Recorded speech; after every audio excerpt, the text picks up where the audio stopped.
काजल, जरा जल्दी खाना दे दो। मजदूर खेत पर पहुंच गए होंगे। अगर मैं देर से पहुंचा ना तो आधे लोग काम छोड़कर पेड़ के नीचे बीड़ी पीने बैठ जाएंगे। बस 2 मिनट रुक जाइए, गरम गरम रोटियां बना रही हूँ। आप भी ना ऐसा बर्ताव करते हैं जैसे पूरा गांव अकेले आपके भरोसे चल रहा हो। ये गांव चले या ना चले, मेरा घर तो तुम्हारे भरोसे ही चल रहा है।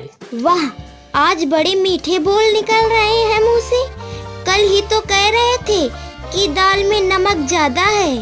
अरे वो तो इसलिए कहा था ताकि आज तुम और स्वादिष्ट खाना बनाओ। अच्छा जी, मतलब तारीफ भी अपने फायदे के लिए करते हो। दोनों हंस ही रहे होते हैं तभी बाहर से आवाज आती है। अरे ओ काजल बहू, घर पर हो क्या? अरे चंपा काकी, आइए आइए। मेहरीन साड़ी पहने चंपा काकी अंदर आई, चारपाई पर बैठ गईं। लगता है काकी अब हमारी छुट्टी होने वाली है।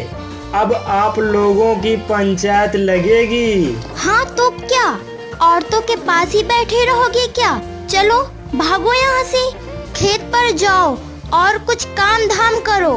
अरे काकी, मैं तो बस ऐसे ही। देखो बेटा, शादीशुदा आदमी को औरतों की गुप्त बातें सुनने की आदत नहीं डालनी चाहिए, वरना बाद में काम से ज्यादा मुसीबतें भर जाती हैं जिंदगी में। सुन लिया ना आपने? अब जाइए यहाँ से। ठीक है भाई, जा रहा हूँ, लेकिन बाद में मुझे मत कहना कि गांव की सारी खबरें तुम्हें पहले से कैसे पता चल जाती हैं। सुनकर तीनों हंस पड़ते हैं। जैसे ही अर्जुन वहाँ से गया, चंपा काकी का चेहरा धीरे धीरे गंभीर हो गया। उन्होंने इधर उधर देखा और फिर धीमी आवाज में बोली, काजल बेटी, तुझसे एक जरूरी बात करनी थी। 2 दिन से मन बहुत परेशान है। क्या हुआ काकी, आप इतनी घबराई हुई क्यों लग रही हैं? हमारे घर से चांदी का पुराना कलश गायब हो गया बेटा। वही कलश जो मेरी माँ ने मुझे शादी में दिया था। इतने सालों से उसे मैंने अपनी जान से ज़्यादा संभाल कर रखा था। रोज पूजा में इस्तेमाल करती थी, लेकिन परसों रात से वो कहीं नहीं मिल रहा। क्या? लेकिन ऐसे कैसे हो सकता है? आपने अच्छे से ढूंढा? पूरा घर छान मारा मैंने, रसोई देखी, बक्से देखे, यहाँ तक कि अनाज के ड्रम तक खोल डाले मैंने, लेकिन वो कलश जैसे हवा में गायब हो गया हो। उसकी कीमत चांदी से नहीं थी, वो मेरी माँ की आखिरी निशानी थी। काकी, कहीं किसी ने उठा तो नहीं लिया? पहले मुझे लगा मैं कहीं रख कर भूल गई हूँ, लेकिन अब डर लगने लगा है क्योंकि घर में और कोई आया भी नहीं था। काकी, अगर मैं आपको एक बात बताऊं तो आप शायद और भी डर जाएंगी। क्या हुआ बेटा? काकी, मेरी चांदी की पायल भी 2 दिन से नहीं मिल रही। मैंने सोचा कहीं रख दी होगी, लेकिन अब जितना ढूंढ रही हूँ उतना ही डर बढ़ता जा रहा है। मतलब सिर्फ मेरे घर में नहीं, तुम्हारे घर में भी? हाँ, और न जाने क्यों मुझे लग रहा है कि गांव में कुछ बहुत गलत शुरू हो चुका है। गांव शिवपुरा की पुलिस चौकी में कुछ दिनों पहले एक नई एसआई की तैनाती हुई थी। उसका नाम था वीर प्रताप। लंबा कद, चेहरे पर हल्की मुस्कान और बातों में ऐसा अपनापन कि जैसे वो इसी गांव का हो। कुछ ही दिनों में उसने पूरे गांव के लोगों से ऐसा रिश्ता बना लिया था जैसे वो सालों से शिवपुरा में रह रहा हो। थाने के एसआई वीर प्रताप को शिवपुरा के लोगों से कुछ ज्यादा ही लगाव हो गया था। वीर प्रताप चौपाल के पास पहुंचा, जहां गांव के चौधरी भैरू सिंह बैठे हुए थे। राम राम चौधरी साहब, क्या बात है? आज तो चेहरे की चमक बता रही है। या तो खेतों में दोगुनी फसल हुई है, या फिर भाभी जी ने सुबह सुबह कोई खास खुशखबरी में मिठाई खिला दी है। अरे वीर बाबू, तुम भी ना हर बात में मजाक ढूंढ लेते हो, लेकिन सच कहूँ तो सावन का महीना ही ऐसा होता है। देखो ना, चारों तरफ हरियाली फैली हुई है। मंदिरों में भजन चल रहे हैं। आदमी चाहे कितना भी दुखी क्यों ना हो, इस मौसम में उसके चेहरे पर मुस्कान आ ही जाती है। बिल्कुल सही कहा आपने।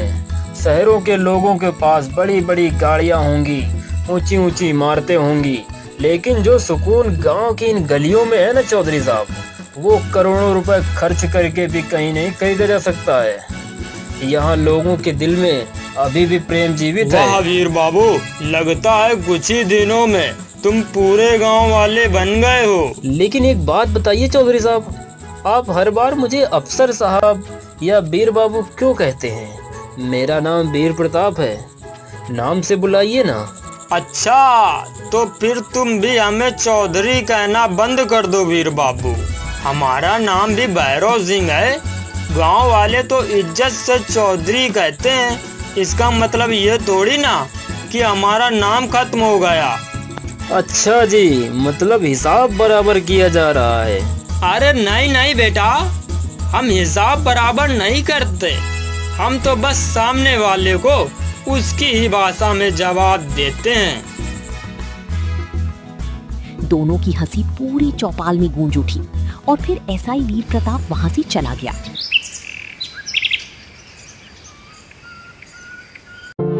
अगले दिन सुबह काजल रोती हुई बार बार अलमारी खोल रही थी। मैंने अपने हाथों से अंगूठी यही रखी थी अर्जुन, भगवान कसम यही रखी थी। आखिर कोई बंद घर से चीज कैसे गायब कर सकता है? ये कोई मामूली चोर नहीं है काजल। पहले पायल, फिर काकी का चांदी का कलश और अब सगाई की अंगूठी। कोई है जो पूरे गांव पर नजर रखकर चोरी कर रहा है काजल।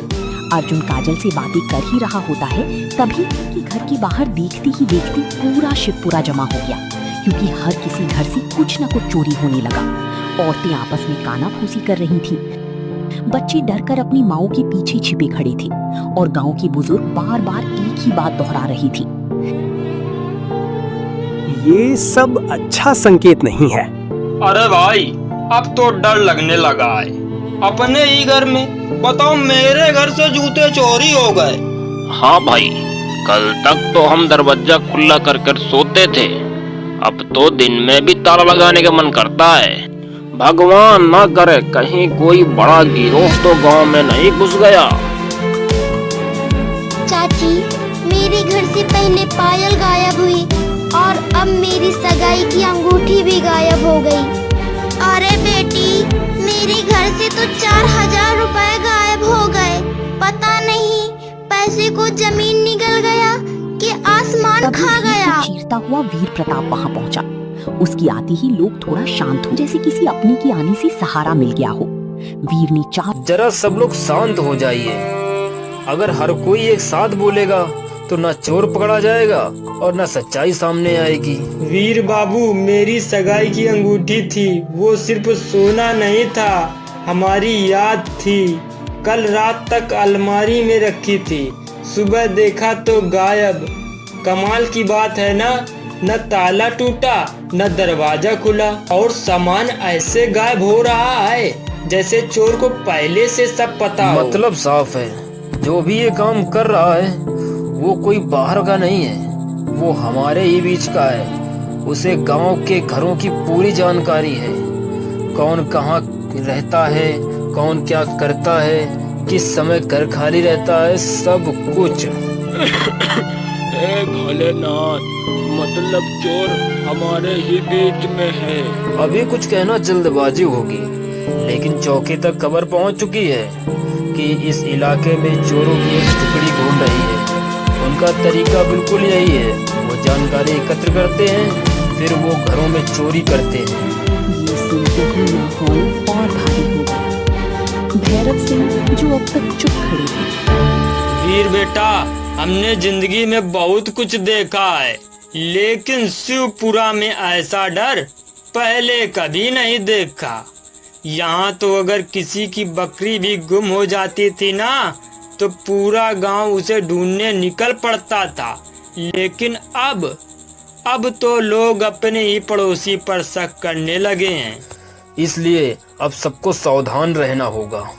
आज के बाद गांव में कोई अनजान आदमी दिखाई न दे। इसकी खबर मुझे तुरंत दी जाएगी और रात होते ही सब अपने दरवाजे ठीक से बंद करेंगे। लेकिन वीर भैया, अगर चोर गांव के अंदर ही हुआ तो क्या करेंगे? तो फिर वो ज्यादा दिन बच नहीं पाएगा, क्योंकि अब उसकी तलाश सिर्फ गांव वाले नहीं, मैं भी कर रहा हूँ।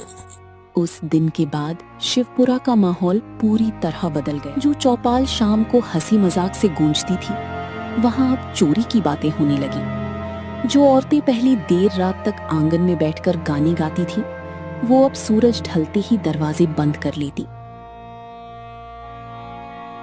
अगली सुबह गांव में फिर चीख पुकार मच गई। लोग भागते हुए चौपाल की तरफ पहुंचे। देखा तो गोपाल सिर पकड़कर जमीन पर बैठा हुआ था।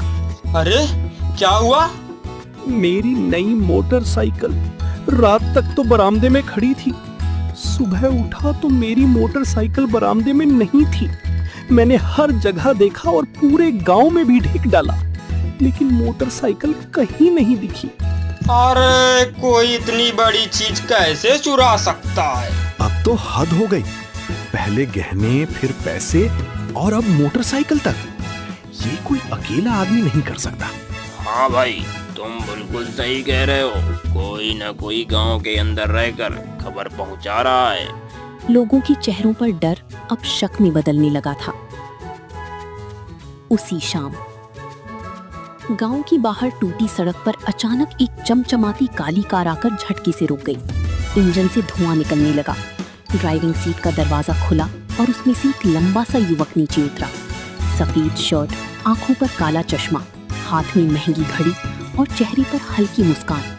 उसकी चाल देखकर साफ लग रहा था कि वो शहर का रहने वाला है।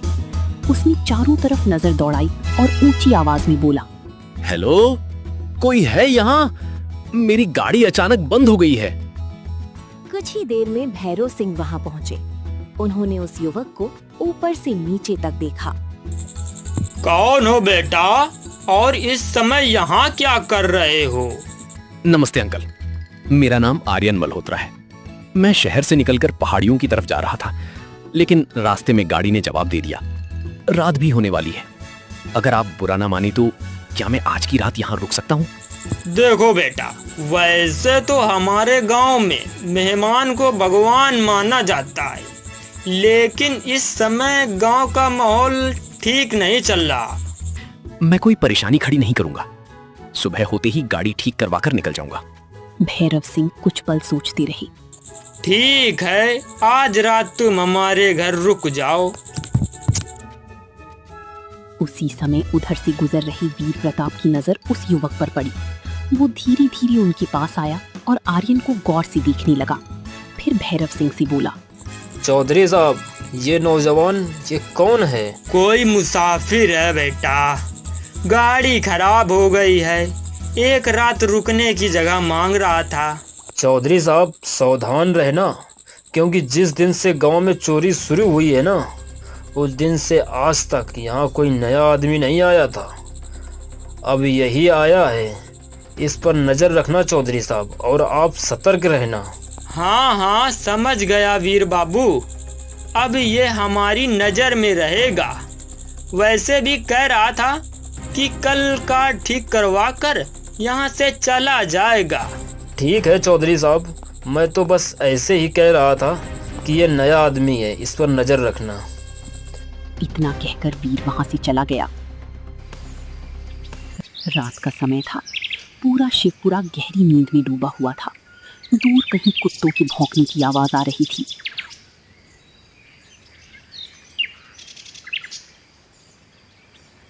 रात बीत गई, लेकिन अगली सुबह आर्यन अपनी कार ठीक कराने की बजाय गांव में आराम से घूम रहा था।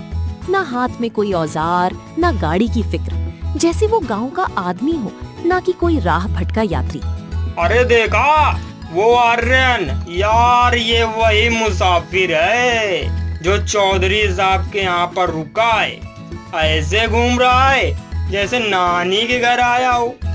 इसको कोई जल्दी नहीं है कार ठीक करवाने की। अरे बेटा आर्यन, तुम गांव में ऐसे मस्ती से क्यों घूम रहे हो? तुम्हारी गाड़ी कब ठीक होगी? अरे चाचा जी, पहली बार किसी गांव में आया हूँ, थोड़ा एक्सप्लोर करना चाहता हूँ। बहुत सुंदर गांव है आपका, शांति, हरियाली और हाँ, अपनापन भी। सुंदर तो है, पर तुम जो है अपनी गाड़ी पर दो ध्यान, वो ज्यादा जरूरी है। आर्यन ने मुस्कुराते हुए सिर हिलाया, लेकिन गांव के लोगों की आंखों में अब संदेह गहरा होने लगा था। और फिर रात के समय चौपाल पर पता नहीं क्या हो रहा है यहाँ पर।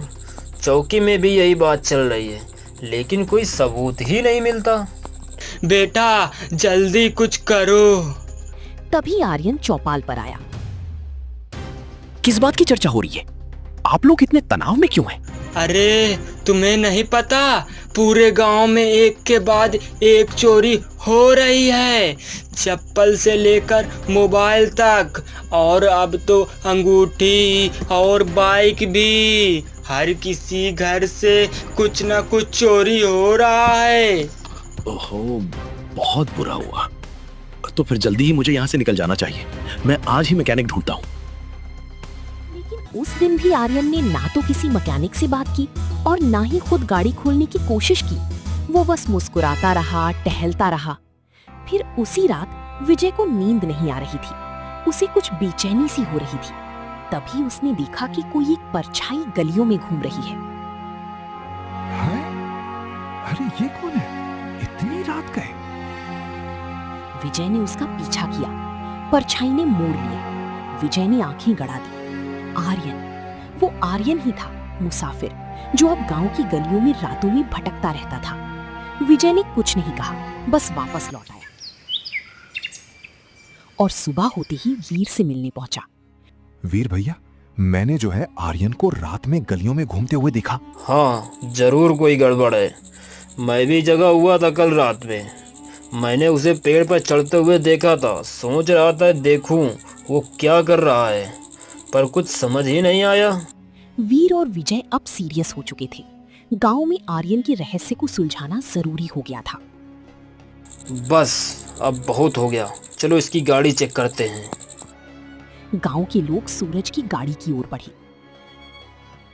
अरे खोलो खोलो, अरे भैया इसे देखना है, इसके अंदर क्या छुपा है। अरे अरे अरे, क्या कर रहे हैं आप लोग? ये मेरी गाड़ी है भाई। देखो भाई, तुम्हारी गाड़ी 2 दिन से यहाँ पर खड़ी है, ना मैकेनिक को बुलाया तुमने, ना ही कुछ किया इस पे।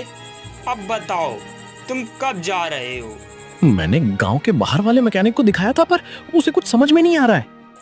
अब मैं अपना आदमी भेजता हूँ, वो सही करवा देगा। अब और नहीं रुकोगे तुम, ठीक है? बस एक रात और सुबह निकल जाऊंगा। ठीक है। फिर एक रात आई। विजय और वीर प्रताप अंधेरे में छिपकर गांव की गलियों पर नजर रखे हुए थे। अचानक वीर की नजर बिजली के खंभे पर पड़ी। उसका चेहरा एकदम गंभीर हो गया। विजय, ऊपर देख। विजय ने जैसे ही नजर उठाई, उसकी आंखें फैल गईं। अरे, ये तो वही मुसाफिर है। बिजली के खंभे पर आर्यन चढ़ा हुआ था। वो ऊपर खड़े होकर पूरे गांव को बड़ी ध्यान से देख रहा था, जैसे किसी चीज का हिसाब लगा रहा हो। अबे ओ, नीचे उतर, क्या कर रहा है ऊपर? आर्यन एकदम चौंक गया। वो जल्दी जल्दी नीचे उतरा। अरे आप लोग? वो मैं बस ऐसे ही ऊपर चढ़ गया था। ऐसे ही आधी रात को कभी पेड़ पर चढ़ जाते हो, कभी खंबे पर। आखिर ढूंढ क्या रहे हो तुम? सच सच बताओ, क्योंकि अब तुम्हारी हरकतें मजाक से बहुत आगे निकल चुकी हैं। बताओ क्या करना चाहते हो तुम? नहीं नहीं, आप लोग गलत समझ रहे हैं। दरअसल मुझे रात में नींद कम आती है। शहर में देर रात तक जागने की आदत है। यहाँ गांव इतना शांत है कि नींद आती ही नहीं, इसलिए बस घूमने निकल जाता हूँ। और ऊपर से पूरा गांव बहुत सुंदर दिखता है, इसलिए खंबे पर चढ़ गया। वाह, मतलब अब गांव देखने के लिए लोग बिजली के खंभों पर चढ़ने लगे हैं। अगली बार क्या मंदिर की चोटी पर बैठकर चांद देखोगे? देखो आर्यन, शुरुआत में हमने तुम्हें मेहमान समझकर इज्जत दी, लेकिन पिछले 2 दिनों से तुम्हारी हरकतें लगातार शक पैदा कर रही हैं। तुम्हारी गाड़ी खराब है, लेकिन तुम्हें उसकी कोई चिंता नहीं है। रात रात भर गलियों में घूमते रहते हो, कभी पेड़ पर चढ़ते हो तो कभी खंबे पर। और जिस रात चोरी होती है उस रात तुम्हें गांव में घूमते देखा जाता है। अब तुम खुद बताओ, लोग तुम पर शक क्यों ना करें? मैं समझ सकता हूँ कि आप लोग मुझ पर शक क्यों कर रहे हैं, लेकिन मैं यकीन दिलाता हूँ, मेरा इन चोरियों से कोई लेना देना नहीं है। हर चोर पकड़े जाने पर यही बोलता है। तुम्हारा बहुत हो गया, अब सीधा चौधरी साहब के पास चलो। आज फैसला हो ही जाए कि तुम सच बोल रहे हो या झूठ। ठीक है, चलिए। तीनों सीधे भैरव सिंह के घर पहुंचे। दरवाजा खुलते ही भैरव सिंह घबराकर बोले, अरे इतनी रात को क्या हुआ और तुम लोग इस मुसाफिर को पकड़ कर क्यों लाए हो? चौधरी साहब, अब बात सिर्फ शक की नहीं रही। ये आदमी रात होते ही गायब हो जाता है। कभी इसे पेड़ पर देखा जाता है तो कभी बिजली खंभे पर। और सबसे बड़ी बात, जिस रात चोरी होती है उसी रात ये गांव की गलियों में घूमता नजर आता है। अब आप ही बताइए, कोई आदमी आखिर ऐसी हरकतें क्यों करेगा अगर उसके मन में कुछ छुपा ना हो? और चौधरी साहब, आपने ध्यान दिया है, इसकी गाड़ी 2 दिन से खराब पड़ी है, लेकिन ना इसे मैकेनिक की चिंता है ना यहाँ से जाने की जल्दी। मुझे तो अब पूरा यकीन हो चुका है कि ये आदमी कोई सीधा साधा मुसाफिर नहीं है। बेटा सच सच बताओ, आखिर मामला क्या है? क्योंकि अब पूरा गांव डरा हुआ है बेटा।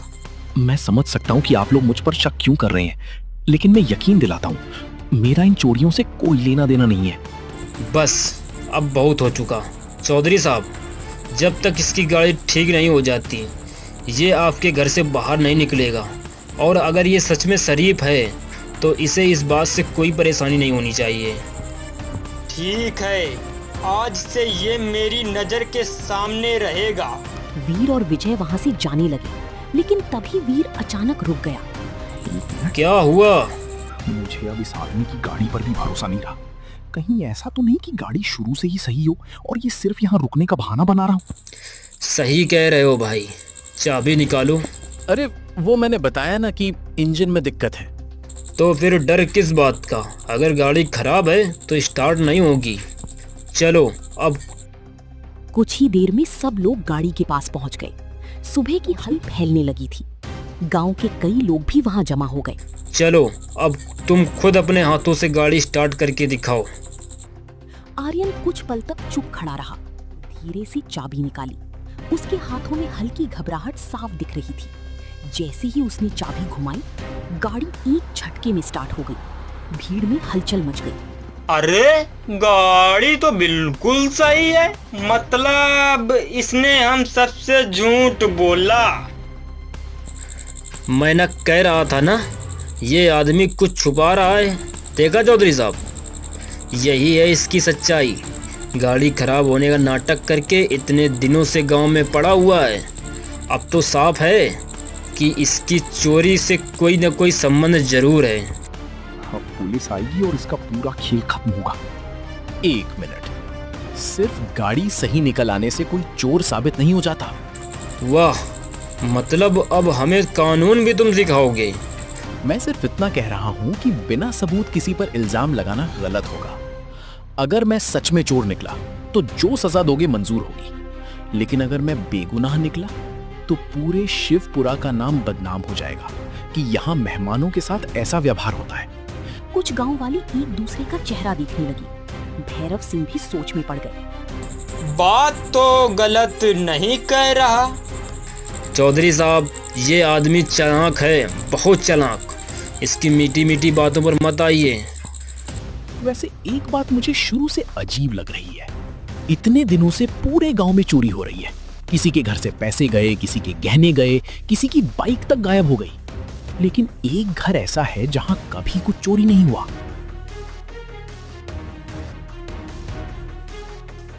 क्या मतलब है तुम्हारा? मतलब बहुत सीधा है। चोर चाहे कितना भी चालाक क्यों ना हो, वो अपने ही घर में चोरी नहीं करता।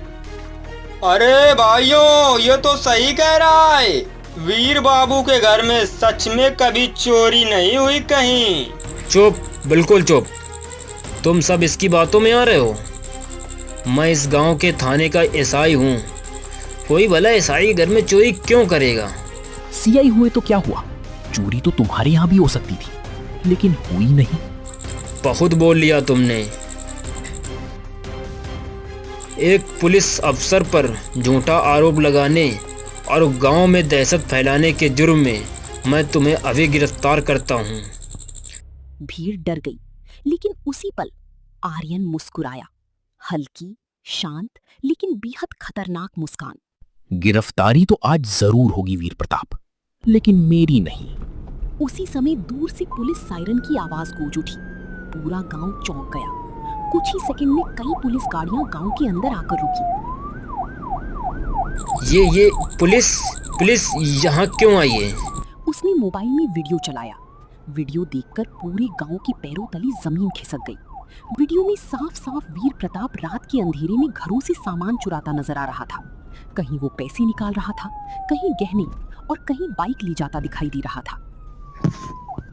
हे भगवान, हे ये कैसे हो सकता है? वीर बाबू ही चोर निकले? झूठ, ये सब झूठ है। झूठ? तो फिर ये वीडियो कहां से आया? लेकिन गांव में तो कहीं कैमरा नहीं लगा। जहां कैमरे नहीं होते वहीं कैमरे लगाने पड़ते हैं। जिस रात मैं पेड़ पर चढ़ा था उस रात मैं कैमरा फिट कर रहा था, और जिस रात मुझे बिजली के खंबे पर देखा गया उस रात दूसरा कैमरा लगा रहा था। मतलब तुम कौन हो? Crime branch officer Aryan Malhotra, undercover unit. क्या मतलब ये पुलिस वाले हैं? चौधरी साहब, आपने एक अजनबी पर भरोसा कर लिया। अजनबी उसने नहीं, तुमने बनकर दिखाया था, क्योंकि असली धोखा तो तुमने दिया है पूरे गांव को। असल में शिवपुरा चौकी में जिस अफसर की पोस्टिंग होनी थी वो कभी पहुंचा ही नहीं। रास्ते में उसकी जानकारी लीक हो गई और वीर प्रताप नाम का ये आदमी उसकी जगह एसआई बनकर यहाँ आ गया। तभी पीछे से पुलिस अधिकारी आगे आए। असल में पोस्टिंग मेरी थी, एसआई देवेंद्र राम। वीर अब पसीने से भीग चुका था। उसने अचानक भागने की कोशिश की। पुलिस ने तुरंत उसे पकड़कर जमीन पर गिरा दिया। छोड़ दो मुझे, मैंने मजबूरी में किया था। मेरे ऊपर बहुत कर्जा था, मैं बर्बाद हो चुका था। मजबूरी के नाम पर पूरे गांव को लूट लिया। शर्म आनी चाहिए। जिसे रक्षक समझा वही भक्षक निकला। बेटा, तुम मुसाफिर बनकर आए थे, लेकिन आज इस गांव के रक्षक बन गए। सच्चाई देर से जरूर सामने आती है चौधरी साहब, लेकिन आती जरूर है।